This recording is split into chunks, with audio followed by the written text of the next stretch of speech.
Yo, this is how you make tteokbokki. Ooh.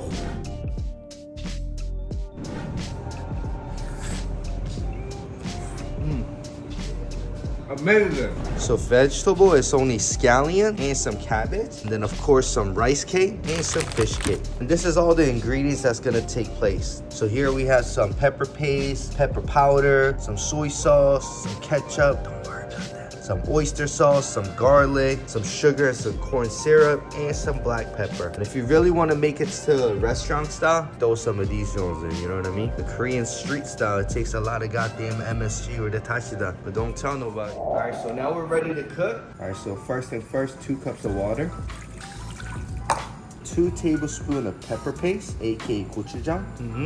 Boom, pop, just like that. Then we're gonna add 2 tablespoons of pepper powder. The reason we put the pepper powder instead of the pepper flakes is because pepper flakes, it makes it look like kimchi jjigae, and the flakes float around because it's actually bigger. A lot of people ask, why do you use the the thinner powder versus the flakes? So I'm just explaining to you. See, look at this. The pepper powder almost dissolves and it turns into the broth. But if it was the pepper flakes, it'll be floating around and start looking like a kimchi jjigae. And then 2 tablespoons of sugar. 1, 2. And 1.5 tablespoons of corn syrup. This is what's gonna make your tteokbokki look glossy. If you don't have corn syrup, you could just throw some sugar in it, It does the same type of sweet. So that's the base of tteokbokki, the pepper paste and the sweets. And then everything else here is gonna be extra that enhance the flavor. We're gonna be adding the rest of the ingredients. All right, 1 tablespoon of soy sauce, 1/4 tablespoon of oyster sauce, and 1/3 tablespoon of ketchup, and about 1/2 tablespoon of garlic, and just a little bit of black pepper.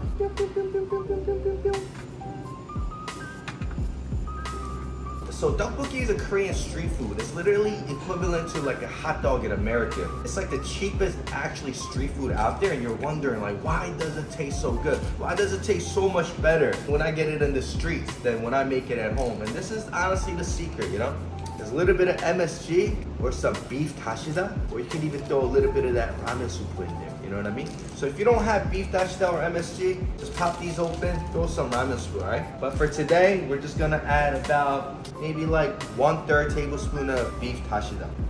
How do you say bouillon or like chicken? Oh, bouillon. Bouillon? Bouillon, yeah. So this is beef bouillon. Tashida, aka beef bouillon. So yesterday I was with my wife and then I was like, babe, you want some shrimp biscuit? She's like, I would like some biscuit, but not biscuit. And I was like, man, I'm like, you ain't getting that.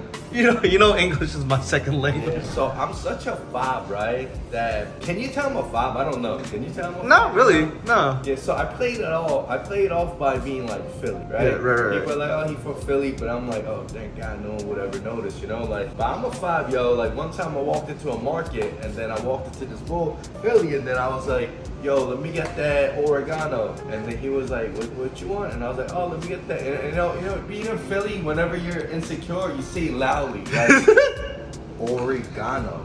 And he's like, oregano? And I was like, oh.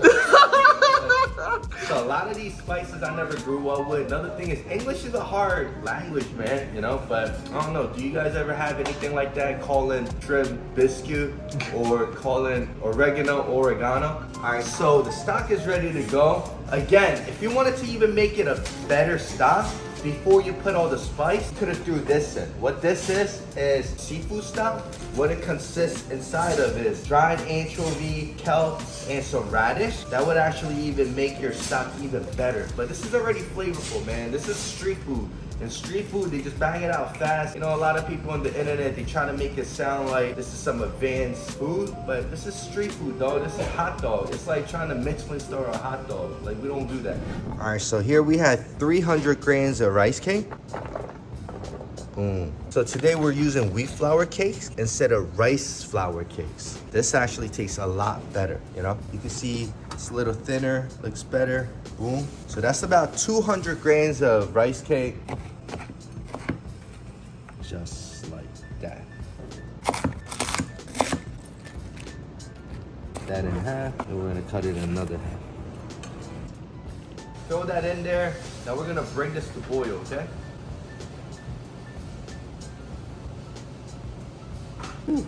All right, from here, we're gonna bring it to boil for about a couple minutes. Let all the flavor extract from the cabbage and the scallion and the fish cake. Don't forget, guys, you know, it's the scallion, the cabbage, fish cake. It's not just to even just, you know, eat it when you're eating it. The flavor actually comes out from it, you know, especially the scallion and fish cake. It gives so much more flavor to it. All right, so this is the base of the tteokbokki.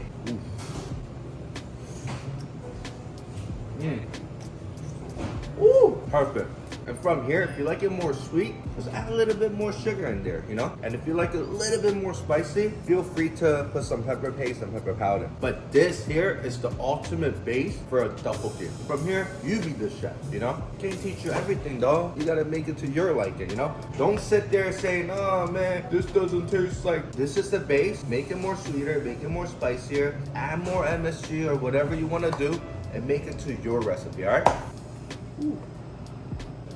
I'll show you exactly how I'm gonna use it. Oh, and if you guys like it, tteokbokki, add some ramen to it. For me, I'm gonna make it into a cheese tteokbokki. Mozzarella cheese right there. Oh my God. All over. Let's go. And then there's two ways to go about it. You can microwave it, maybe give it like 30 seconds, and it'll totally melt. Ooh. You can microwave it all the way, but I'm actually gonna torch it a little bit. Ooh. I like my tteokbokki cheesy.